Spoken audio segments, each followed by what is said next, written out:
More than likely, you're not going to get it. You're not going to go to the hospital. You're not going to die. But why take the chance? Why play that game? A Tulsa school board member is back to work after being hospitalized with COVID-19 despite the fact he was vaccinated. News on 6's Emery Bryan is live at the Education Service Center with more. Emery?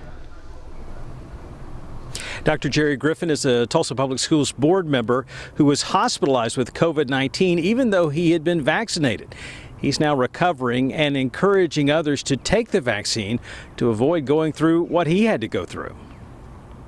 Dr. Jerry Griffin is back working in very short bursts because he says he can't do any more than that. It's like running a marathon, the last mile of a marathon over and over and over again. Dr. Griffin teaches college classes online and he's on the Tulsa School Board. Monday he was back in the meeting for the first time since he had COVID. Dr. Griffin? Present. It was good to be back. It was tiring, but... In the past, he's been very active. Last year, even living on the streets for a few days to better understand homelessness.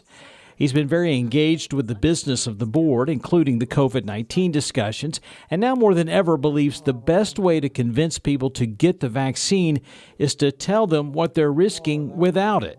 If you're a gambler and you're going to take the chance, at least tell all those around you love them very much, because like me, it hit so hard I couldn't move. It wasn't gradual at all. He spent 2 weeks in the hospital and is now 4 weeks into recovery, and he says he still is weak and needs extra oxygen. He believes the cancer treatments he had last year left his immune system compromised, and that's how, even with the vaccine, he got the infection and needed hospitalization. He can only imagine what it would have been like without the vaccine.